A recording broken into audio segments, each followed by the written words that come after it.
Hey guys, Hammie here, and I'm not going to be opening any cards today. I am, in fact, though, going to be talking about some things that's been happening in, of course, the last month. Something that's affects me. I've been struggling for a while with my PTSD, and those channels that took part in my 2 for 22 challenge I did back on Memorial Day. To name some of those channels: Nikki 2 Times, Lions Luck Sports Cards, Rob's Cash Cards, 2 Balls Are Better Than One, Sports Card Ripping Teacher, Autograph Fisherman, John Burgess, A Glove and Beyond TV, Cash and Dad Pack Busters, Peacemaker Cards, Blix Cards, 713 Clutch City Rips, Girl Dad Cards, Onyx Pyramid Collectibles, High Life Hobby, Perch 0007, Pastor Craig's Vintage Cards.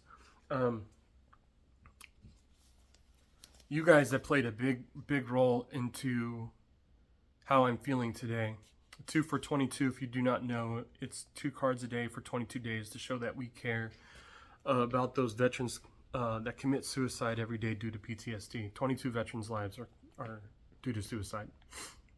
On November 25th, last month, I became suicidal. And it's taken every energy out of me to explain what's going on. November 24th, I had gotten to a very rough nightmare about my trauma, and it became so intense that I couldn't wake up from it. The very next day, not getting into details, everything put me on edge. Every little thing put me on edge, and I got to the point where I just couldn't take it anymore. I couldn't breathe, and I needed to find a way out. And the only way out was to knock on death's door. And in my house, we have a safety plan set in place. If I ever came to the point that I was going to attempt my own life, that we contact the authorities. So authorities were contacted, and guys, I urge you to continue to listen to what I have to say. Don't skip through this. Don't skip through the videos. Just listen to what I have to say, because a lot of this plays into a big effect on what we can do as people and how we take care of our veterans. So authorities were contacted. My wife contacted the authorities. Luckily, my kids were not home at the time. My son was at a friend's. My daughter was at ballet lesson. But authorities were contacted. Authorities showed up. I did my due diligence and listened to what they had to say. My wife explained to them he's no threat to anybody else, but he's a threat to himself. They handcuffed me and placed me in the back of a squad car. I explained to them, you putting me in the back of the squad car, I can't breathe. My heart was beating out of my chest, and I understand that police officers have a job to do. I totally respect that.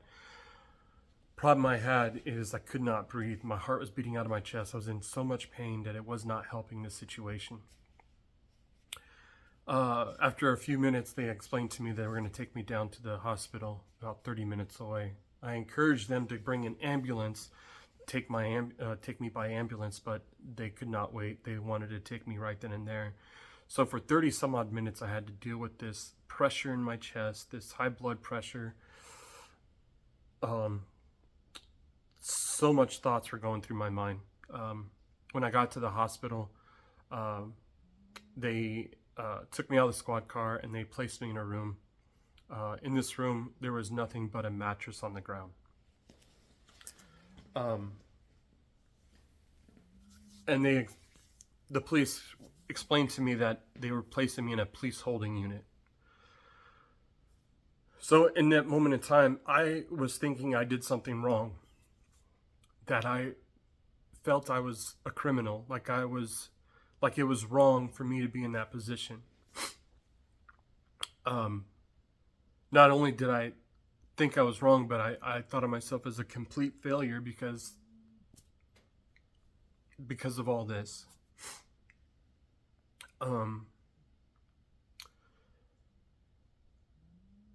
I was told to. I gave a urinalysis.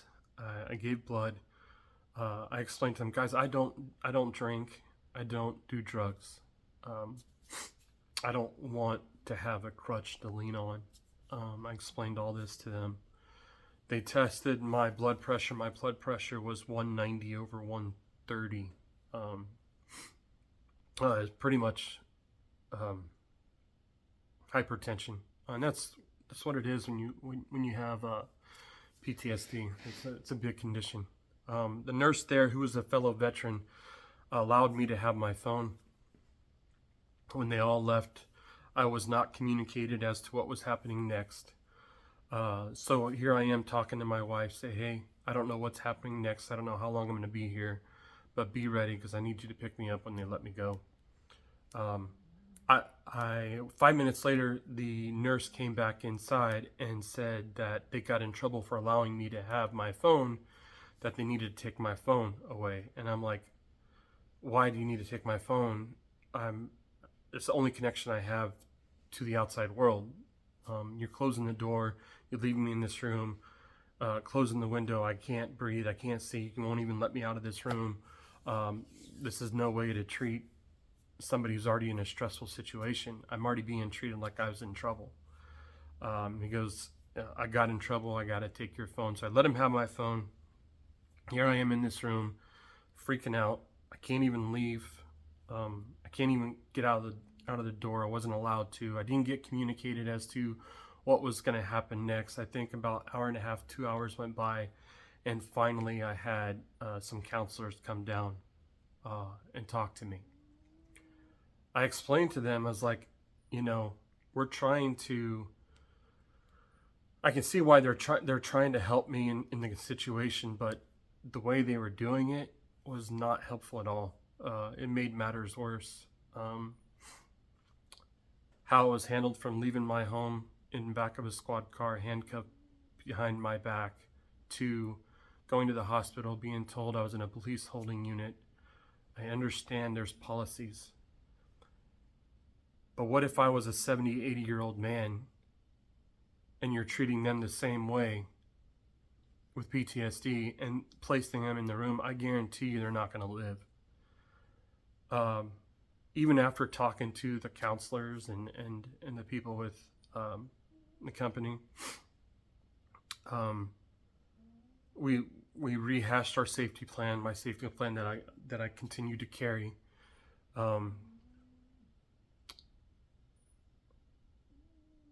I was allowed to go. The doctor released me. Now, the doctor released me and they tested my blood pressure, and I was still 190 over 140. Guys, the hardest thing for me is knowing I let people down,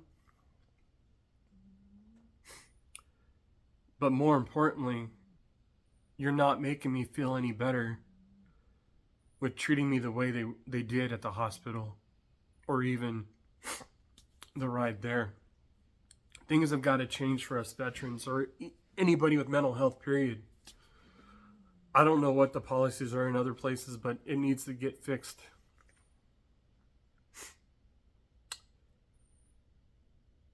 People that struggle with PTSD,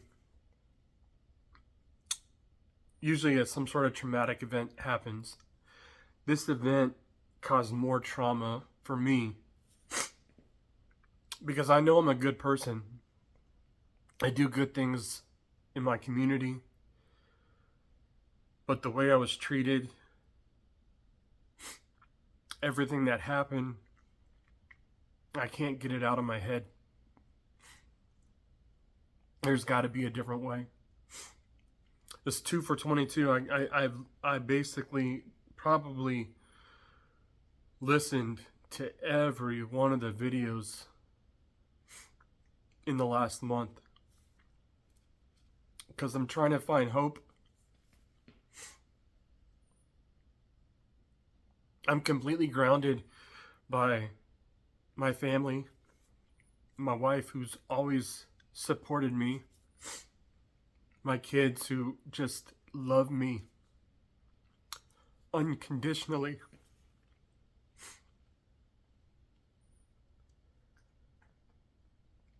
But I can tell you this. How the veterans are treated who don't know, are not properly trained about mental health and the PTSD as it deals with veterans, it needs to change. It would have been better for me had they listened to me, to put me in an ambulance, take me to the hospital, place me in a room where there were windows, where I can see what's going on, and I was properly communicated as to what was going to happen next. The entire time I felt I was being treated as somebody who a domestic violence dispute, and it wasn't the case at all. So what's in store for me next? On January 10th, I will be checking in residential treatment for a couple things.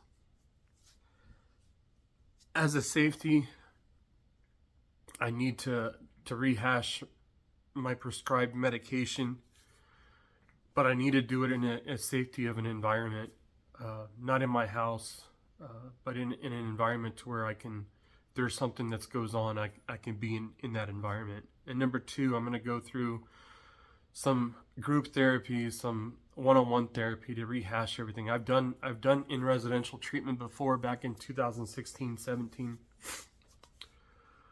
But I feel that my best interest is to do it again. I want to thank all my subscribers, all Liam and I subscribers, everybody that took part in this 2 for 22. It means the world to me that us veterans' lives mean something. Oh, trust me, I'm happy I'm here today. I'm happy.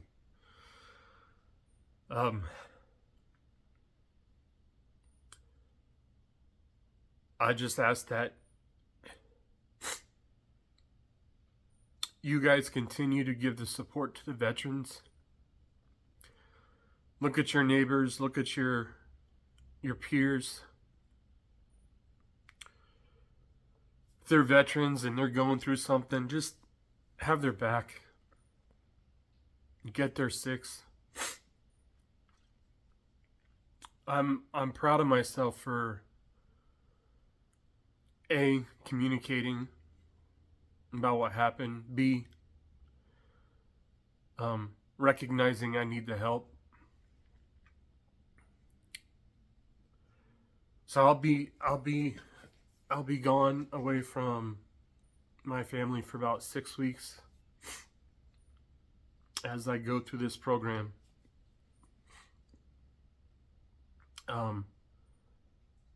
I appreciate every one of you who support me through this journey. A supported mission with the 2 for 22. We care. There's a lot of people that care. So, I'll end it on this. If you're going through something and you're struggling with something, ask for help. Don't do it alone. Recognize that you have something going on and rely on something. For me, I rely on my God and I rely on my family. I just need to handle this. So I appreciate all you. Remember to like, subscribe, press the notifications for our future videos. And like my son always says, it'll bring you good luck. Take care.